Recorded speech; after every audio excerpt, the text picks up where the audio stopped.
Hallelujah, price the lord. ದೇವರ ಪರಿಶುದ್ಧ ನಾಮಕ್ಕೆ ಸ್ತೋತ್ರವಾಗಲಿ. ರಾತ್ರಿ ವೇಳೆಯಲ್ಲಿ ಮತ್ತೊಂದು ಆವರ್ತಿ ನಮ್ಮನ್ನೆಲ್ಲ ತಗ್ಗಿಸಿಕೊಂಡು ಕರ್ತನ ಕರಗಳಲ್ಲಿ ಒಪ್ಪಿಸಿಕೊಡೋಣ.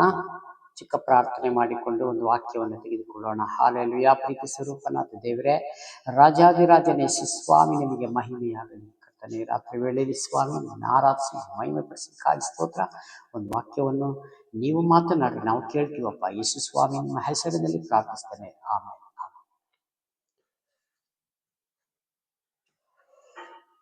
112ನೇ ಕೀರ್ತನೆ. ಯಾಹುವಿಗೆ ಸ್ತೋತ್ರ.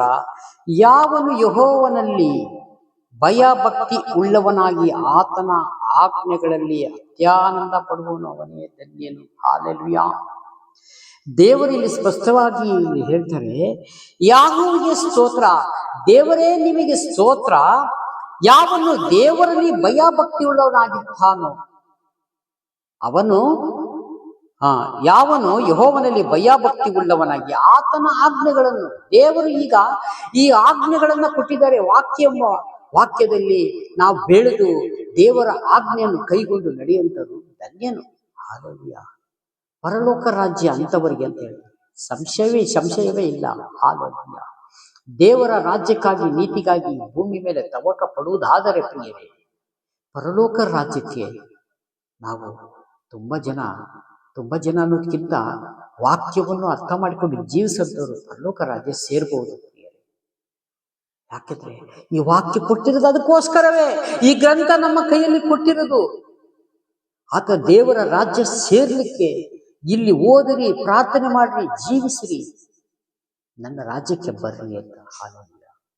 ಅದಕ್ಕೆ ಮತ್ತಾಯ ಬರೆದ ಸುವಾರ್ತೆಯಲ್ಲಿ ಒಂದು ವಾಕ್ಯ ಬರೆಯಲ್ಪಟ್ಟಿದೆ, ಕರೆಯಲ್ಪಟ್ಟರು ಬಹು ಜನ. ಹಾಲೆಲೂಯಾ. ಆಯಲ್ಪಟ್ಟವರು ಸ್ವಲ್ಪ ಜನ. ಈ ಲೋಕಕ್ಕೆಲ್ಲ ದೇವರು ಕರಿತಾ ಇದ್ದಾರೆ ಪ್ರಿಯರೇ, ಸುವಾರ್ತೆ ಮುಖಾಂತರ. ಹಾಲೆಲೂಯಾ. ಅದರಲ್ಲಿ ಎಷ್ಟು ಜನ ನಂಬುತ್ತಾರೋ, ಎಷ್ಟು ಜನ ನಂಬುವುದಿಲ್ಲೋ ಗೊತ್ತಿಲ್ಲ. ಆದರೆ ಆಯಲ್ಪಟ್ಟವರು ಸ್ವಲ್ಪ ಜನ. ಆ ಜಾಗ ಭಾರಿ ಕಷ್ಟಕರವಾದ ಜಾಗ ಅಂತ, ಅಂದ್ರೆ ದಾರಿ ಬಿಕ್ಕಟ್ಟು. ಅಲ್ಲಿ ಹೋಗುವುದು ಸ್ವಲ್ಪ ಜನ ಮಾತ್ರ. ದೇವರ ರಾಜ್ಯಕ್ಕಾಗಿ, ನೀತಿಗಾಗಿ ತವಕ ಮಾಡಿ ಬಾಕಿಯೆಲ್ಲ ನಿಮ್ಮನ್ನು ಹಿಂಬಾಲಿಸಿ. ಅದಕ್ಕೆ ಕರೆಯಲ್ಪಟ್ಟವರು ಬಹಳ ಜನ, ಆಯಲ್ಪಟ್ಟವರು ಸ್ವಲ್ಪ ಜನ. ನಾವು ಆಯಲ್ಪಟ್ಟವರು ಲೀಸ್ಟ್ ಅಲ್ಲಿ ಅಲ್ಲ.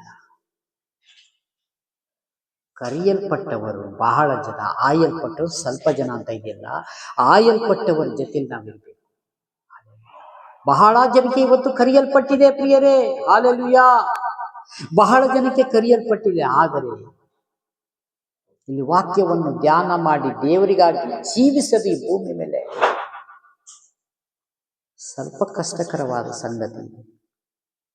ಯಾಕಂದ್ರೆ ಪ್ರಾರ್ಥನೆ ಮಾಡ್ತೀವಿ, ವಾಕ್ಯ ಓದ್ತೀವಿ, ಎಲ್ಲ ಮಾಡ್ತೀವಿ, ಆದರೆ ಕೆಲವೊಮ್ಮೆ ಹಿಂಜಾರಿ ಹೋಗ್ತೀವಿ. ಅದಕ್ಕಾಗಿ ಯಾವಾಗಲೂ ನಮ್ಮ ಮುಂದೆ ದೇವರನ್ನ ಇಟ್ಟುಕೊಂಡು ನಡಿಬೇಕಾಗಿದೆ ಪ್ರಿಯರೇ. ಯಾವಾಗಲೂ ವಾಕ್ಯವನ್ನು ನಮ್ಮ ಜ್ಞಾನದಲ್ಲಿ, ನಮ್ಮ ನೆನಪಿನಲ್ಲಿ ಇಟ್ಟುಕೊಂಡು ನಡಿಬೇಕು ಪ್ರಿಯರೇ. ದೇವರಿಗೆ ವಿರೋಧವಾದ ಕೆಲಸಗಳು, ಮಾತುಗಳು, ವ್ಯವಹಾರಗಳು, ಎನಿ ಒನ್ ದೇವರಿಗೆ ವಿರೋಧವಾದ ಕೆಲಸಗಳನ್ನ ಯಾವುದು. ಇದು ಸಣ್ಣದಲ್ಲ, ತೊಂದರೆ ಇಲ್ಲ. ದೇವರ ಹತ್ರ ಸಣ್ಣದು ದೊಡ್ಡದು ಇಲ್ಲ ಪ್ರಿಯರೇ. ಈ ಲೋಕ, ಈ ಕಾನೂನು ಹೇಳ್ತದೆ, ಒಂದು ಸಣ್ಣ ಕಳ್ತನ ಮಾಡಿದ್ದಾನೆ, ಒಂದು ಸೂಜಿ ಕಳ್ತನ ಮಾಡಿದ್ದಾನೆ, ಒಂದು ಮಳೆ ಕಳ್ತನ ಮಾಡಿದ್ದಾನೆ, ಅವನಿಗೆ ಎಕ್ಸ್ಕ್ಯೂಸ್ ಕೊಡ ಅಂದ್ರೆ ಕ್ಷಮ ಮಾಡೋಣ. ಆದ್ರೆ ದೇವರ ವಾಕ್ಯ ಹೇಳ್ತದೆ, ಕಳ್ಳ, ಸುಳ್ಳ. ನಾನು ಸಣ್ಣ ಸುಳ್ಳು ಹೇಳ್ತೀನಿ, ಸಣ್ಣದಲ್ಲ, ದೊಡ್ಡದಾದ್ರೆ ದೇವರು ಮಾಡ್ತಾರೆ, ಸಣ್ಣದಾರೆ ಇಲ್ಲ. ದೊಡ್ಡದು ಸಣ್ಣದು ಇಲ್ಲ ದೇವರ ಹತ್ರ. ಅದಕ್ಕೆ ನಾವು ಕೆಲವೊಂದು ವಿಷಯಗಳಲ್ಲಿ ಎಚ್ಚೆತ್ತುಕೊಂಡು ನಡಿಬೇಕು. ಹಾಗಾಗಿ ನಾವು ದೇವರು ಕೊಟ್ಟಂತ ಸಂದೇಶವಾಗಿದೆ. ಕೆಳಗಡೆ ಇನ್ನೊಂದು ವಾಕ್ಯ ನೋಡ್ತೀನಿ. ಯೆಹೋವನ ಭಯಭಕ್ತಿ ಆತನ ಆಜ್ಞೆಗಳಲ್ಲಿ ಅತ್ಯಾನಂದ ಪಡುವ ಅವನು ಧನ್ಯನು. ಅವನ ಸಂತಾನವು ಭೂಲೋಕದಲ್ಲಿ ಬಲಿಷ್ಠವಾಗುವುದು. ಯಾರ ಸಂತಾನ? ದೇವರ ವಾಕ್ಯವನ್ನು ಧ್ಯಾನ ಮಾಡಿ ಅದ್ರ ಪ್ರಕಾರ ಜೀವಿಸಿ ಆ ಕುಟುಂಬವನ್ನು, ಅವರ ಸಂತಾನ, ಅವರ ಮಕ್ಕಳು ಬಲಿಷ್ಠವಾಗುತ್ತದೆ. ಹಾಲೆಲೂಯಾ. ಬಲಿಷ್ಠರಂದ್ರೆ ಆ ಯಾರು ನಮ್ಮನ್ನ ಏನು ಮಾಡಲಿಕ್ಕೆ ಆಗಲ್ಲ. ಬಲಿಷ್ಠರಂದ್ರೆ ನಿಮ್ಗೆಲ್ಲ ಗೊತ್ತಿರೋಂಥ ವಿಷಯ. ಅದ್ರ ಮುಂದೆ ಹೋಗಲ್ಲ, ಸಮಯ ಕಡಿಮೆ ಕೊರತೆ ಇರೋದ್ರಿಂದ. ಹಾಗಾಗಿ ಯಾಕಂದ್ರೆ ಇನ್ನು ಅದೇ ಕೀರ್ತನೆ ಭಾಗದಲ್ಲಿ ಇರ್ತದೆ, ಒಂದು ದಾರಿಯಲ್ಲಿ ಬಂದು ನಿಮ್ಮನ್ನ ತೊಂದರೆ ಕೊಡಕ್ ಬಂದವರು 7 ದಾರಿಯಲ್ಲಿ ಓಡಿ ಹೋಗ್ತಾರೆ. ಯಾಕೆ? ನಿಮ್ಮ ಕುಟುಂಬವನ್ನ ಭದ್ರಕೋಟೆಯಲ್ಲಿ ದೇವರಿಟ್ಟು ಸಾಕುತ್ತಾ ಇದ್ದಾರೆ ಪ್ರಿಯರೇ. ಹಾಲೆಲೂಯಾ. ನಮಗೆ ತಿಳಿಯದ ರೀತಿ ತನ್ನ ದೂತರನ್ನ ಕುಟುಂಬದಲ್ಲಿ ನೆಲೆಸಿ ಆ ಕುಟುಂಬಕ್ಕೆ ಏನೂ ತೊಂದರೆ ಇಲ್ಲದಂತೆ ನಡೆಸಲಿಕ್ಕೆ ದೇವರು ಶಕ್ತನಾಗಿದ್ದಾರೆ. ಅದಕ್ಕೆ ಯೋಬನಿಗೆ ಹೇಗೆ ಒಂದು ಬಲೆಯನ್ನ, ಒಂದು ದೊಡ್ಡ ಒಂದು ಬೇಲಿಯನ್ನು ಹಾಕಿ ದೇವರು ಕಾಪಾಡಿದರು, ಅದೇ ರೀತಿಯಾಗಿ ನಿಮ್ಮ ಕುಟುಂಬವನ್ನ ಕಾಯುವಂತ ದೇವರಾಗಿದ್ದಾರೆ. ಅಂತಹ ದೇವರನ್ನ ಸೇವಿಸುವಂತವರು ನಾವು. ಹಾಗಾಗಿ ಪ್ರತಿ ದಿವಸ ದೇವರ ಹೆಸರು ಹೇಳಿಕೊಂಡು ನಾವು ಜೀವಿಸೋಣ, ನಡೆಯೋಣ. ಒಂದು ದಿವಸ ನಮ್ಗೆ ಇಲ್ಲಿ ಪಡುವಂತ ಪ್ರಯಾಸ ಇದೆಯಲ್ಲ, ಅದಕ್ಕೆ ವಾಕ್ಯ ಹೇಳ್ತದೆ, ಕರ್ತನಲ್ಲಿ ಪಡುವಂತ ಒಂದು ಒಂದು ಪ್ರಯಾಸ ಎಂದು ವ್ಯರ್ಥ ಆಗುವುದೇ ಇಲ್ಲ. ಕರ್ತನಲ್ಲಿ ಪಡುವಂತ ಪ್ರಯಾಸ ಇದೆಯಲ್ಲ, ಈ ವಾಕ್ಯವನ್ನು ಹಿಡಿದುಕೊಂಡು ಧ್ಯಾನಿಸಿಕೊಂಡು ಈ ಭೂಮಿ ಮೇಲೆ ಬದುಕುವುದು ಇದೆಯಲ್ಲ, ಅದು ಎಂದು ವ್ಯರ್ಥ ಆಗುವುದಿಲ್ಲ. ಪರಲೋಕದಲ್ಲಿ ಬಹಳ ಫಲ ಇದೆ ನಿಮಗೆ. ಹಾಲೆಲೂಯಾ. ಇದನ್ನ ನೆನೆಸಿಕೊಂಡು ನಾವು ಜೀವಿಸೋಣ.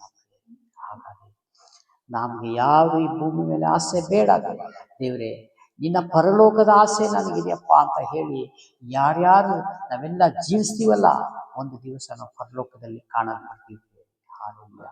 ಈ ಕೊಟ್ಟಂತ ಸಂದೇಶಕ್ಕಾಗಿ ಸ್ತೋತ್ರ ಮಾಡಿಕೊಂಡು ಚಿಕ್ಕ ಪ್ರಾರ್ಥನೆ ಮಾಡಿಕೊಳ್ಳೋಣ. ಪ್ರೀತಿ ಸ್ವರೂಪನಾದ ದೇವರೇ, ರಾಜಾದಿರಾಜನೇ ಯೇಸು ಸ್ವಾಮಿ, ನಿಮಗೆ ಮಹಿಮೆಯಾಗಲಿ. ಕರ್ತನೆ, ರಾತ್ರಿ ವೇಳೆಯಲ್ಲಿ ಕರ್ತನೆ ವಿಡಿಯೋ ಮುಖಾಂತರ ನೋಡುವಂಥ ಪ್ರತಿಯೊಂದು ಕುಟುಂಬಗಳನ್ನು ನೆನೆಸಿ ನಿಮ್ಮ ಕರಗಳಲ್ಲಿ ಒಪ್ಪಿಸಿಕೊಡ್ತಾ ಇದ್ದೇನೆ ಸ್ವಾಮಿ. ಕಷ್ಟದಲ್ಲಿಯೋ, ದುಃಖದಲ್ಲಿಯೋ, ರೋಗದಲ್ಲಿಯೋ, ಸಮಸ್ಯೆಗಳಲ್ಲಿ ಸ್ವಾಮಿ ಕರ್ತನೆ ಎಲ್ಲರೂ ಕರ್ತನೆ ಹಾದು ಹೋಗುತ್ತಾ ಇದ್ದಾರಪ್ಪ ದೇವರೇ. ಅವರಿಗೆಲ್ಲ ಕರ್ತನೆ ವಿಶೇಷವಾಗಿ ಕೃಪೆ ತೋರು, ದಯೆ ತೋರು ದೇವರೇ. ಸ್ತೋತ್ರ. ಹಾಸ್ಪಿಟ್ಲ್ಗಳಲ್ಲಿ ರೋಗಿಯಾಗಿ ಮಲಗಿರುವಂತರ ಯಾವ ಜನ ಆದರೂ ಪರವಾಗಿಲ್ಲ ಸ್ವಾಮಿ ದೇವರೇ. ಕರ್ತನೆ ಸ್ವಾಮಿ ದೇವರೇ, ಅವರನ್ನೆಲ್ಲ ಕರ್ತನೆ ರೋಗದಿಂದ ಬಿಡಿಸಿ ದೇವರೇ. ಸ್ತೋತ್ರ ಕರ್ತನೆ. ಅವರ ಕರ್ತನೆ ಹಣದ ಕೊರತೆ ಇರ್ಬೋದು ಸ್ವಾಮಿ ದೇವರೇ, ಪ್ರತಿ ಒಂದು ಕೊರತೆಗಳನ್ನ ನೀಗಿಸು ದೇವರೇ. ಸ್ತೋತ್ರ ರಾಜನೇ. ಹಾಗೆ ಮಾಡಿದ್ದಕ್ಕಾಗಿ ಸ್ತೋತ್ರ ಮಾಡಿದ್ದೇನೆ. ಯೇಸುವಿನ ನಾಮದಲ್ಲಿ ಎಲ್ಲವನ್ನೂ ಬೇಡಿ ಹೊಂದುತ್ತೇನೆ, ಜೀವವುಳ್ಳ ಪರಲೋಕದ ತಂದೆ. Price the lord. ದೇವರೆಲ್ಲರನ್ನು ಆಶೀರ್ವದಿಸಲಿ. ಆಮೆನ್.